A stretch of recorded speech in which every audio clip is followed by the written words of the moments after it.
Today's conversation is for anyone who's ever hit that moment where your plan stops working. Not because you failed, but because the world changed, or the bank changed, or the rules changed. And suddenly, you're staring at a problem you did not ask for, with real consequences. My guest is Jay Conner, a real estate investor and teacher who built his entire business around one specific promise. You can fund real estate deals without begging, chasing, or pitching anyone. Jay's story turns in 2009. When his line of credit gets shut down with zero warning, and he's forced to decide what kind of man he's going to be in the middle of a crisis. And you'll hear how one question changed everything. Who do I know that can help me fix this?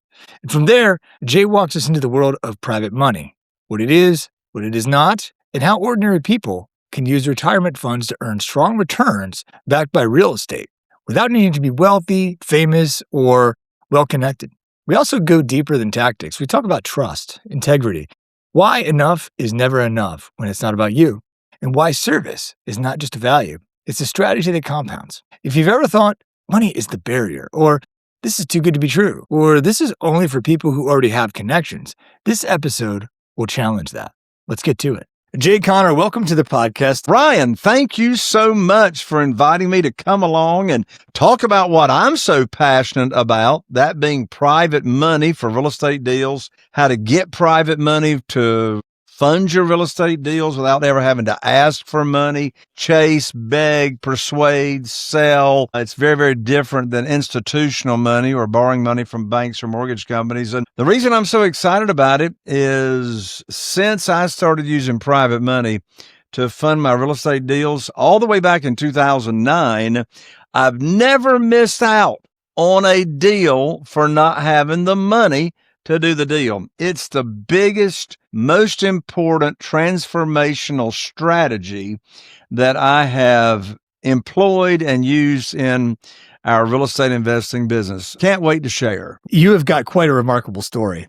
Who is Jay Conner and what is his mission? Well, my mission is to make an impact and to give back to as many real estate investors who are either already investing in real estate or they want to invest in real estate by sharing my experience, sharing my knowledge as to what I have come to do. So my mission, I have two companies. So we have Heritage Investments of the Coast, LLC, which has been investing in single-family houses ever since 2003. So we make an impact in our local community, buying single-family houses. We renovate them, turn them into beautiful brand new homes. And we've sold a bunch of homes on lease purchase or rent to own. So we help people own a home that ordinarily could not go to the local bank and get traditional financing. And then along with that, complementary, all the way back in 2011, we started the Conner Marketing Group, which is a coaching company,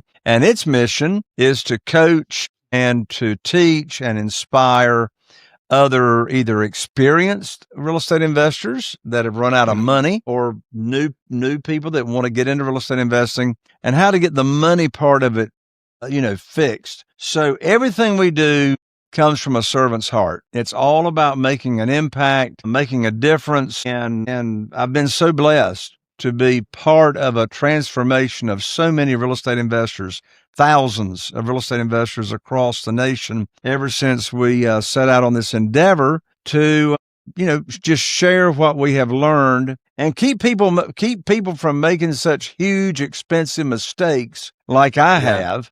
Was the most disorganized mess. When I started out, I lost hundreds and hundreds of thousands of dollars by making mistakes that I just didn't know any better. So I just love sharing my experiences to serve others. Well, I love that you say it comes from a servant's heart. And I think there's a connection between that attitude and that purpose and the outcome. I don't know. There's no proof that I could come up with, but I just strong intuition.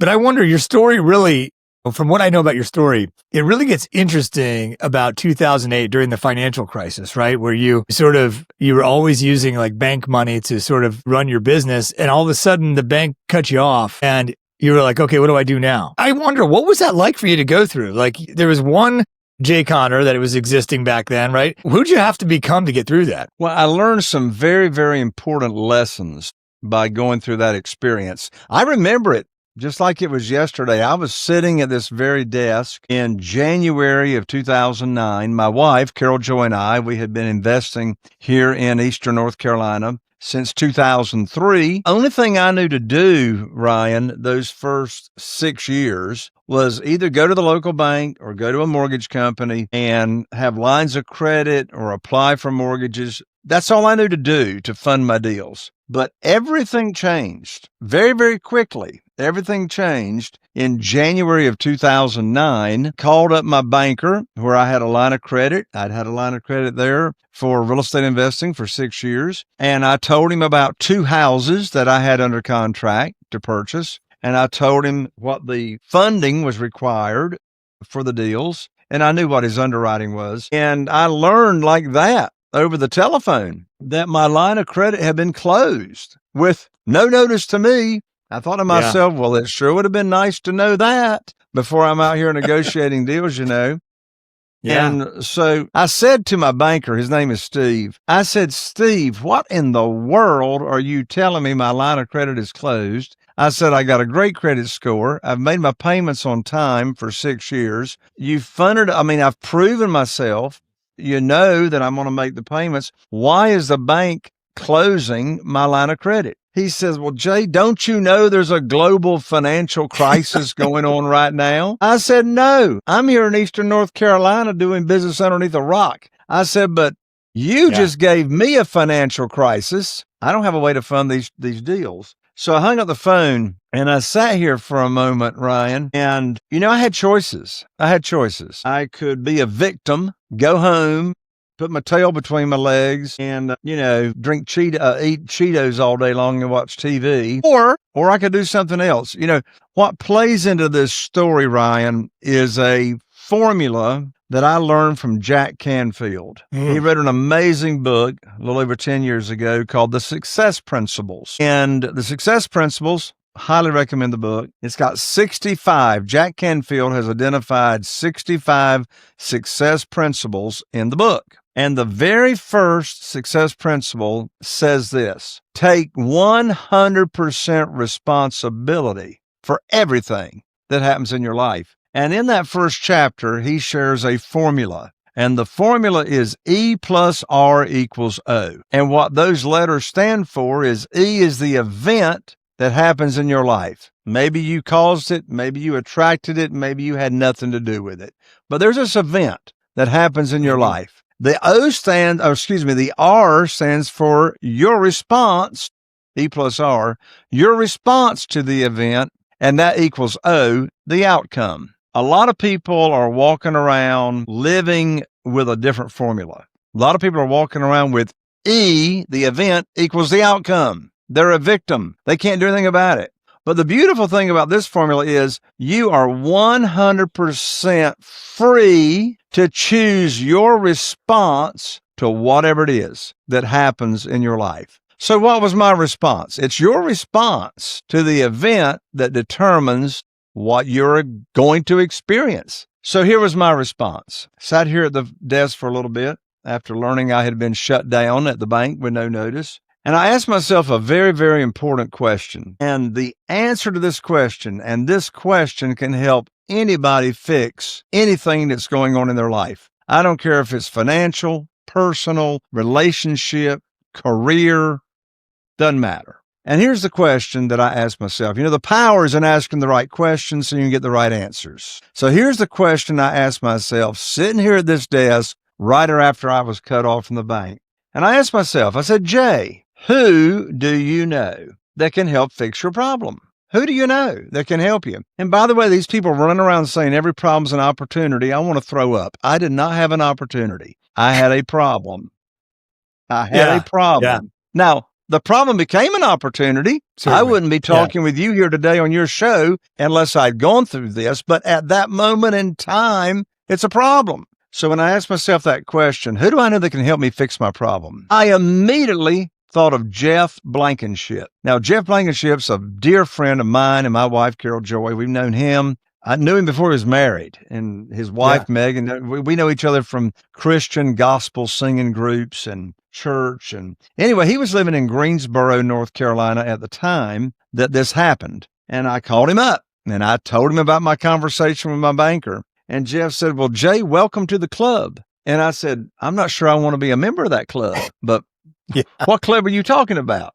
He said, well, it's the club of having the bank shut you down on your real estate investing deals. He said, my bank shut me down last week. I said, well, Jeff, how are you going to fund your deals? And he said, well, have you ever heard of private money? I said, no. He said, have you ever heard of self-directed IRA companies and how individuals, ordinary people, can take their existing retirement funds that they're not happy with, transfer them over to a self-directed IRA company with no tax penalty, and then loan that money out to us as real estate investors, and the interest we pay them is tax deferred or tax free? I said, Jeff, I don't have a clue what you are talking about. What's private money? He says, well, I'm not sure. He says, but there's this gentleman down in Jacksonville, Florida, by the name of Ron LeGrand, that says he can teach us about private money. I said, really? I said, well, what is private money? Jeff says, I don't know, but Ron LeGrand says we can get a lot of it really, really fast. I said, okay. So that next month, February 2009, I go to my very first real estate investing conference. I'd been in this business for 6 years, relying on my previous experience. Don't do that, by the way, if you're just starting out in real estate investing. Get in a mastermind or get a coach that has walked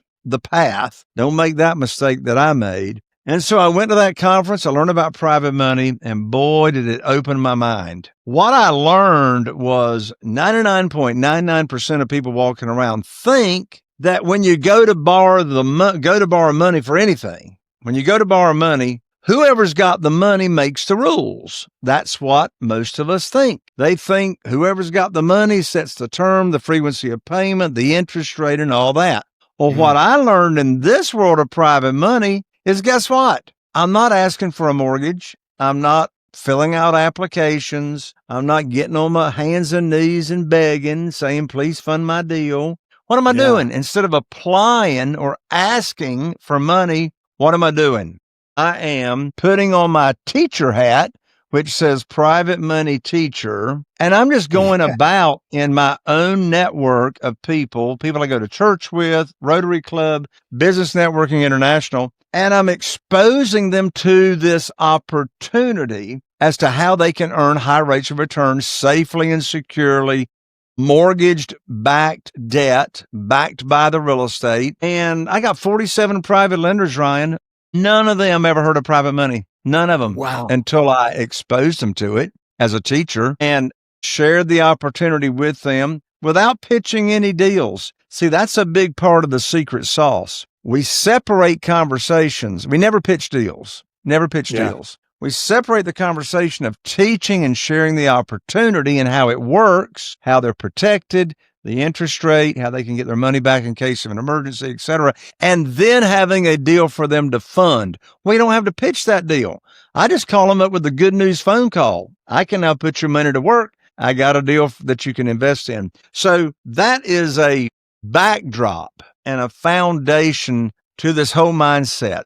People ask me, they say, Jay, how do I get started raising money? I can tell you the first thing you need to do raising money, you got to own the real estate between your ears. And what I'm talking about is the mindset. We're not chasing money. We're offering to serve and give people high rates of return safely and securely in a way that they never heard about. So you're sitting there, you get this news and it's kind of like, what do I do now? Jack Canfield comes to mind and you're like, okay, I need to keep this equation in here. I need to respond accordingly, right? I need to be responsible and sort of own this. And so you think of this, your Blankenship, Mr. Blankenship. Well, I can't remember his first name. And then he kind of introduces you to this idea. Just hearing you talk about it right here, I don't know. Now I'm feeling kind of silly. I've never heard of this before. Like borrowing private money in this way. And then just thinking about it makes a lot of sense. It's almost like so obvious because I own real estate. It's like, oh, well, it would be, real estate.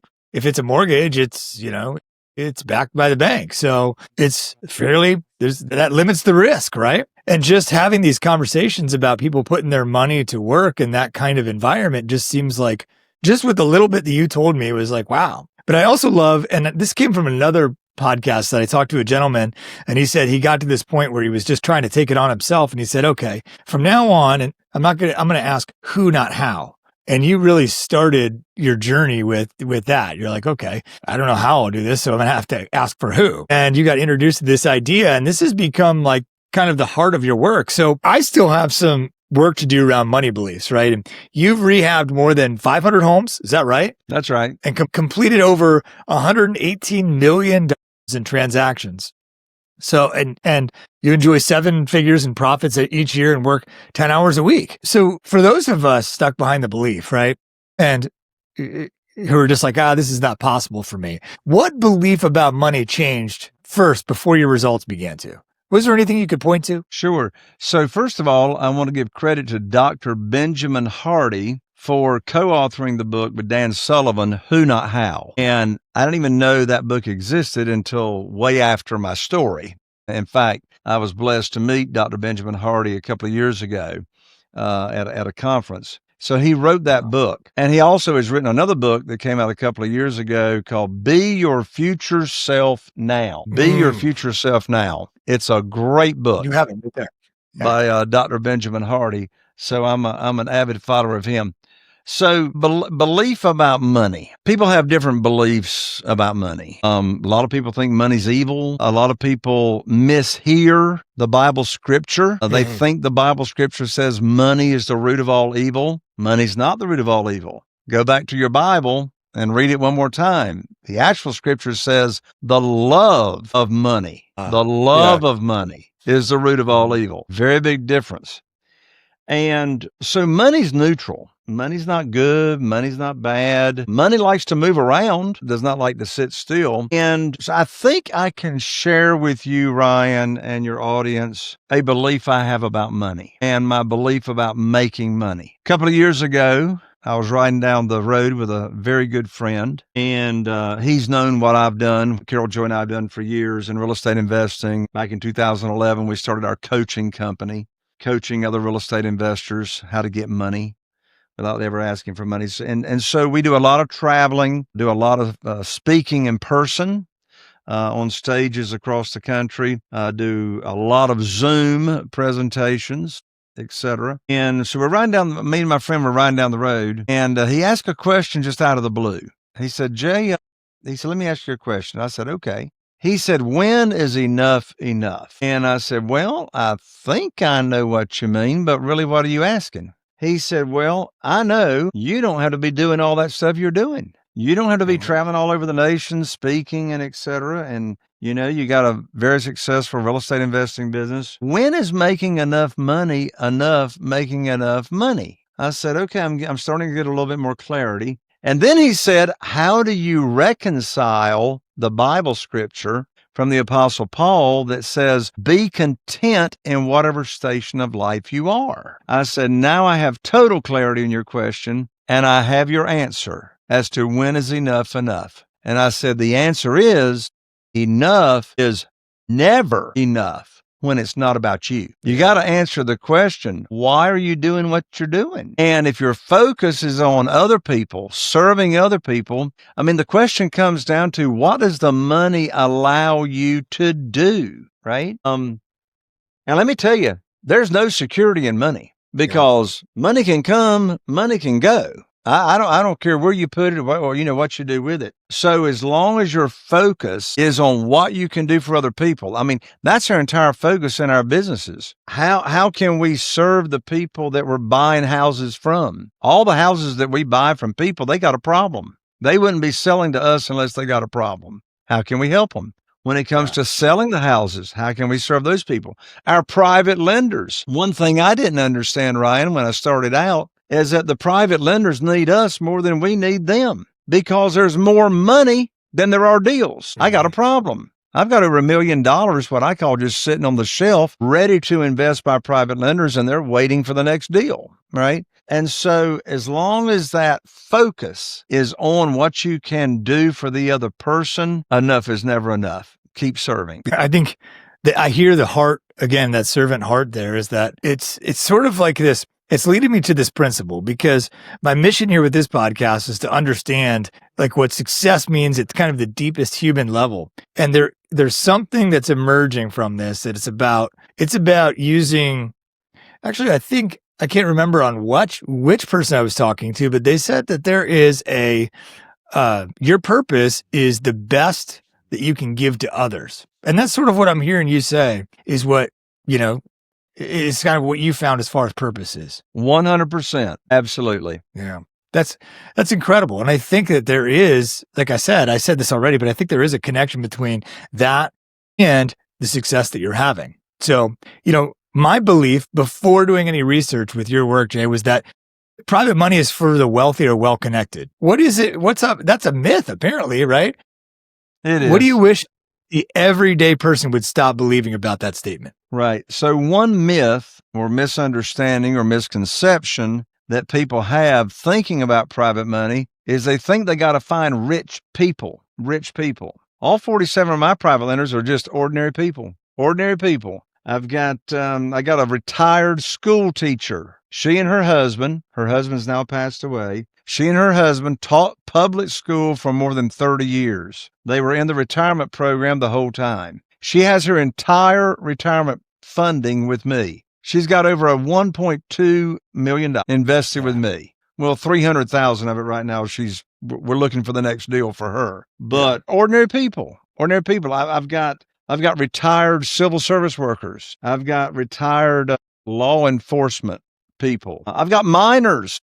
I've got kids less than 18 years old that inherited money from their grandparents, and their parents are investing that money for the minors that they inherited from their grandparents. These are all ordinary people. So when you start conversations, no selling, begging, persuading, chasing, it's all about diagnosing. It's all about diagnosing if they have a problem. Do they have investment capital and or retirement funds that's not giving them a high rate of return safely and securely? You can have in the midst of a conversation with an associate, family member, friend, coworker, whoever, you can be saying, by the way, are you investing in anything these days? And if so, what kind of rate of returns are you getting? Well, if they say they're investing in XYZ and they're getting 15%, then I'm going to say, that's fantastic. Can you tell me about that? I'd love to get 15%. I'm not going to talk about my private money opportunity. I diagnosed they don't have a problem. Yeah. But if I ask that question and they say something to the effect is, oh, my lands, it's horrible. I'm only getting less than 3% in the local bank and a CD, or, my retirement funds are all volatile. I just diagnosed they got a problem. And then I go into the conversation of, well, that's interesting. Let me tell you what I got going on. I'm not paying insane high rates of return to my real estate private lenders, and they are getting 8 to 10% on their returns. I just planted a seed without selling. I just sort of dropped it there. I tell you, another great way I love to start conversations is what I call the indirect approach. And the indirect approach uses the magical phrase that is, quote unquote, I need your help. So let me share a short story, if I may, Ryan. Yeah, please. About how I got my first 500 in private money. No asking, no begging, no selling. It was, I went to Bible study. Carol Joy and we went to Bible study on Wednesday night at 7:30. And I walked in the foyer. I was looking for a gentleman named Wayne. Wayne and I had known each other for some time. And I walked up to Wayne. I said, Wayne, I got something I want to talk with you about confidentially after Bible study. Would you have a few minutes? He said, sure. So we had Bible study, and then we got together. We went down to the nursery, closed the door. Here's exactly what I said to Wayne. I said, Wayne, you know everybody in this town. And he did. He was the original Zenith television dealer in Morehead City, North Carolina. Now, if you're listening to this show and you don't know what the Zenith or who the Zenith television dealer was, you're too young to remember life before Walmart came to town. Yeah. Before Walmart showed up, you bought your TV at the Zenith dealer. He sold it to you. He financed it. He'd come out to your house and repair your TV. That's before you threw it in the trash can and just went and bought another one. Yeah. Wayne had sold a TV to everybody in this town. He put a television in every room in the hospital, and very involved in the Rotary Club. So that's what I said to him. I said, Wayne, you know everybody in this town. And here's the magic phrase. I said, Wayne, I need your help. I said, I have now opened up my real estate investing business by referral only to people that I know and trust, and I'm paying insane high rates of return to my private lenders and investors. Here's what I need your help with, Wayne. When you run across somebody that's complaining about the little bit of interest they can get in the local bank or the volatility of the stock market, would you refer them to me and I'll tell them about my opportunity? What do you think Wayne said? Wayne says, So well, sure. now, Brother Jay, what you got going on there? What kind of interest rate are you paying? And I said, well, Wayne, are you saying that you might be interested? He said, well, I might be interested. I said, why is that? He said, well, we're earning only 3% in the local bank, and that's what it was in 2009, back to where it is now, and it's coming back down. He said, we're losing money in the stock market. He said, what kind of interest rate are you paying? I said, well, Wayne, that sort of depends on the deal. I said, what sounds high to you? He said, well, we're earning only 3% in the bank. He says, I don't know, 5 or 6% maybe. I said, Wayne, I can't pay you 5 or 6%, but I can pay you 8%. He said, put me down for $250,000. So next day, on Thursday, I went to his and his wife's home. And what did I do? I came along with my teacher hat on, private money teacher, meaning that's my mindset. I'm just sharing the program with them. And so I went over all the pieces of it. How are they protected? I'm not borrowing unsecured money. They're getting a mortgage or a deed of trust to collateralize that note. They're being named on the insurance policy as the mortgagee, another layer of protection. I'm not going to borrow more than 75% of the after repaired value. I didn't say 75% of the purchase price. I said 75% of the after repaired value. Yeah. That's why I always bring home a big check when I buy. I take none of my own money to the closing table. I bring home $50,000 checks all the time when I purchase real estate. So anyway, I explained the program to them, how they're protected, how I give a 90-day call option if they need their money back in case of emergency. And you know, Ryan, what's interesting is that $250,000 that Wayne mentioned on Wednesday night became $500,000 to invest after 2 cups of coffee. So that was our first private lender after I put my opportunity together. And how did that conversation start? It started by me saying, Wayne, I need your help. And guess what? After they became a private lender, they referred so many people to us by word of mouth of additional private lenders. So again, no chasing, no begging, all about serving. Yeah. You know, you said in your work that there's unlimited private money available. And I just wonder, why don't more people take advantage of this?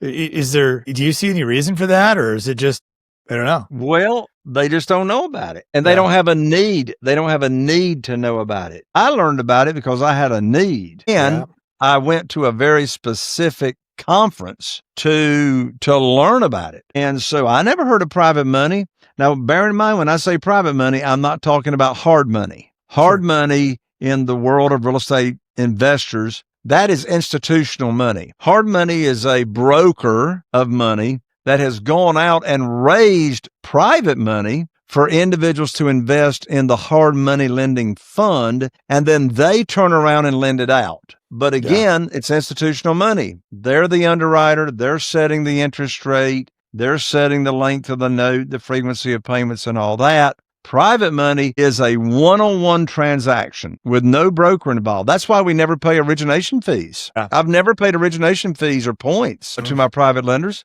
because there's no broker in the middle to get paid an origination fee or a brokerage fee. So it's just a very, very simple way to do business. So what creates trust faster with people? Is it experience or integrity? So most of my private lenders, I already had a relationship with. Trust was already there. And then the other people that I've never met that are my private lenders, the bridge of the relationship was put in place by my private lenders referring me and them to know each other. So it's just so much easier to do business with people where the trust is already there. They already know you. They already trust you. They already like you. And I've got a lot of brand new real estate investors that have come into my world of coaching and raised private money without ever having done a deal. And one question that comes up is, well, who's going to loan me money on real estate and I've never done a deal? And the answer is, if you don't pay your private lender, the property does. So that's why we're not borrowing any kind of unsecured money. Yeah. It's all backed Yeah. by the real estate that's being bought. Yeah. Wow. This is fascinating. I've got to ask, my mind immediately goes to this, and I'm sure a listener's thinking about it. Have there been any failures or bad decisions that ended up in this happening? And I know you just mentioned that the great thing about this is you're not borrowing any unsecured funds, so the bank could pay them back. But is there any kind of story that comes to mind? Sure. Like, I've bought and sold, I've flipped over 500 houses. Not one of them has come in on budget on the renovation. Yeah. Yes. Not one of them as well. Yeah. has come in on budget. But the secret to protecting yourself, protecting your private lenders, is in your offer, into what you are buying. So Murphy lives in every house. Sometimes Murphy's cousins and grandparents live in a house, and the unexpected shows up, even when you do what you're supposed to do and get a home inspection before you close on that deal. But there's a formula that I use that's called the maximum allowable offer. And as long as you follow this formula, you're going to be protected and your private lender is going to be protected. So the maximum allowable offer formula is when I'm going to rehab a house or renovate it and turning it into a brand new home, smelling new, looking good, all that, looking fantastic. I take the after repaired value that I get from my realtor. I've had the same two realtors for 20 years. From my realtor, get the after repaired value. Now I'm going to multiply times 70% if the after repaired value is under $300,000. If it's over $300,000, I'm going to multiply times 80%. Then I'm going to subtract the estimated repairs. And then I want to subtract from that either $10,000 if the after repaired value is under $300,000, or I'm going to subtract $20,000 for the unexpected if the after repaired value is over $300,000. And then that is my maximum offer that I'm going to make when I'm paying all cash with private lending. Using that formula protects you and protects your private lender. It's a conservative loan to value. So are there's got to be other companies that have sort of copycatted you, and it's got to be somewhat, if it works, right, there's got to be sort of an industry that's growing around this, right? Not really. Mostly what's out there in the industry are hard money lenders. So I'm on a mission to get the word out. I'm on a mission. So I've had a couple of thousand real estate investors purchase my book, which is called Where to Get the Money Now. I'm going to make it even better for your audience. I'm going to make it where they even have to buy my book. I'm going to give your audience a free gift that'll get them started here at the end of the show. But I'm on a mission of getting the word out. A lot of real estate investors hear about private money, but it's like a mystery. It's a mystique. It's like, what is that? Right? So I don't know anybody else that actually teaches and coaches the way I do it. Yeah. I mean, for example, one myth, most real estate investors think they got to pitch a deal. And you've probably heard that phrase, pitch a deal. And I tell you one thing that drives me crazy, Ryan. The guru will be on stage teaching to an audience of new real estate investors, and they'll say something to this effect. They'll say, oh, just get the deal under contract. The money will show up. I want to throw up. That's the most stupid thing I ever heard. I mean, it's like, is there going to be like a drone that flies over your house and drops a bag of money on your or they'll say, money finds good deals. Money finds good. Give me a break. Has money got legs? Is money like running around, looking for good deals? No. That's why I practice and preach, get the money lined up first. There's always going to be deals. I mean, just think about how much more confident, how many more offers will you make when you know you got $500,000 or $1 million burning a hole in your pocket to go make offers, and you know exactly where the funding is going to take place. I make all of my offers. We can close in 7 days. 7 days. Money is hard money is going to be 3 weeks. Traditional money, the local bank's going to be 30 to 45 days. And here's a rider downer. Time kills deals.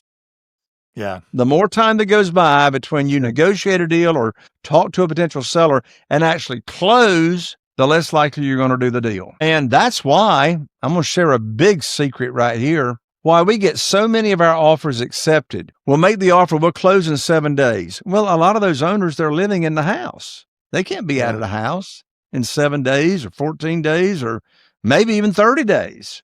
So we put in the offer, we'll close in 7 days. You can stay in the house as long as you want for the time that we negotiate for free, 30 days, 60 days, 90 days. And my average profits are $86,000. I don't care if they stay in there for free for 90 days. And they get half of their proceeds in 7 days. Half. They get the other half of their proceeds when they vacate. And we've even got it built in. If they don't vacate in the agreed upon time, then my real estate attorney sends the other half of their proceeds to the courthouse at the clerk of court. And now they got to go beg the court to get their money. So I only had to do that a couple of times. So speed, closing on deals very, very quickly is very, very important. So when you've introduced this to people, I mean, it's fascinating to me that, this is, number one, I'm thinking back to 2008, 2009. I had bought a house and I sort of flipped it, and then it was really hard to get funding from the bank. So I was just like, well, I guess I'm not doing that anymore. And I just didn't do it. And I'm like, man, if I would have known Jay Conner, my life could be very different now, some 15 years later, right? Just Well, the good news is history does not dictate your future. Yes. Yeah, right. Exactly. Yeah.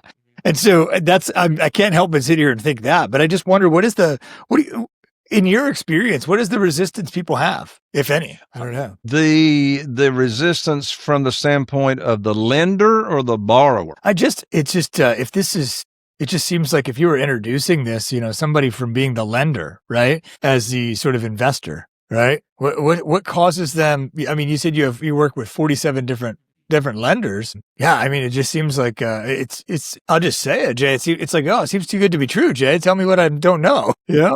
You're saying, does a lender ever think it's too good to be true? Yeah, essentially, yeah. And the answer would be yes, until they understand the security. So when they see the kind of profits that we're making on deals, $86,000, that's why we can pay our private lenders 8%. You borrow $200,000. Now that's 8% annual percentage rate. If I'm only using the money for 6 months or 9 months, then I'm only paying that prorated, portion of interest. But everything gets very, very clear to them when they see and understand the security. Where this is not like a stock where you get a stock certificate. This is not like investing in a fund where you got a private placement memorandum. I mean, they're getting a deed of trust in North Carolina. Most states call it a mortgage. That promissory note is collateralized, and that's how they're protected. And so if they don't get paid, they get the property,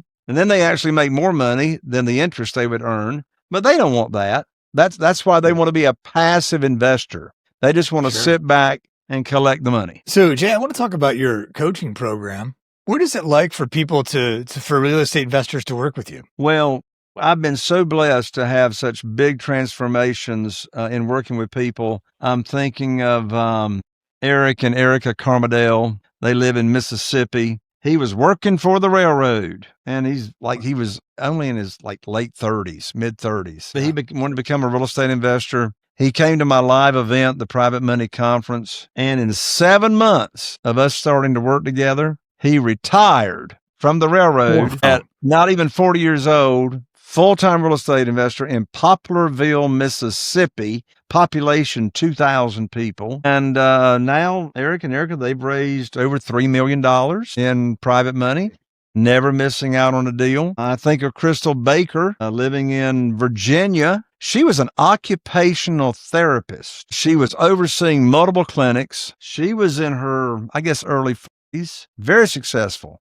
making multiple 6-figure income. But she had 2 young children, and she promised herself she'd never feed her young children fast food. And she found herself one night driving through fast food, feeding her kids because she's working 12 hours a day. And she said, you can be making a lot of money, but not having the lifestyle. She came to my live event. We started working together. Crystal now actually helps me coach our members of our community. She's now got over $4 million, almost $5 million in private money. She's running her own business. And so these stories and experiences from our members just makes it all worth it. Our Platinum Plus program is a full year of coaching, working together. We front load the coaching with private money, but a great way for people to get started, as I mentioned a few minutes ago, a great way for people to get started is for me to just give your audience a free gift, Ryan, if I could do that now.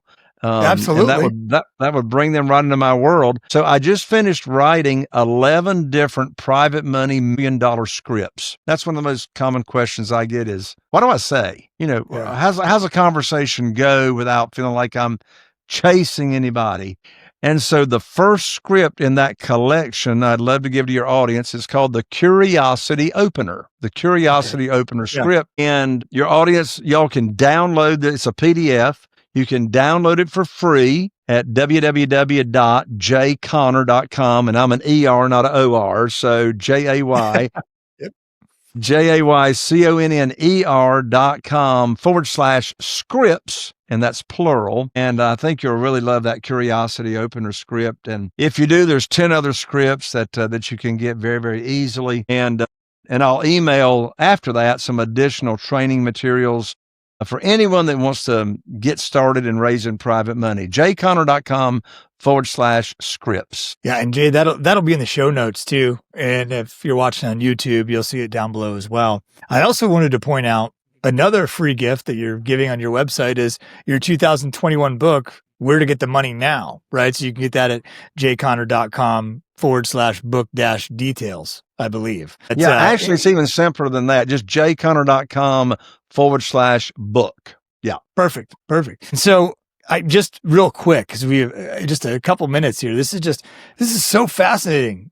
I just wonder, I guess, thinking about the book sort of came like about 10 years after the coaching program started. How did the book come about? And what can people expect to find in the book? After a mentor of mine beat me on the head for about 7 or 8 years and says, "Jay, you need to write a book. You need to write a book. You need to write a book." And yeah, I knew it was going to be painful. So I just finally got around to doing it. It took me over a year to finish it. But the book, Where to Get the Money Now, it was long overdue. And I mean, people can pick it up on Amazon for $20, but don't spend $20. You can go to jayconner.com/book and I'll autograph it for you. It's actually, I mean, believe it or not, the post office is still in business. Can you believe? They actually keep going up on postage, but I'll rush it to you, 3-day delivery, and the book is free. Just cover shipping and we'll rush it out to you. Well, this has just been an incredible conversation. I think anybody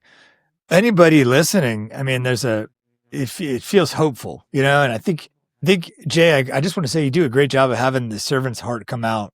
You shared one thing that struck me about our conversation today is the amount of names that you used. And it wasn't that, I mean, you weren't naming like celebrities or whatnot, but this suggests to me personal relationships with people, and I think that really shines through in a genuine way in the way you share your story. So as we wrap up here, I just wonder, is there something that I should have asked you that I didn't? I mean, we could have gone so many places, but I wondered if there's anything that came to mind you wanted to leave the audience with. No, I'm glad to share my definition of success. Yes, please. Since the name of your podcast is Personal Success Podcast.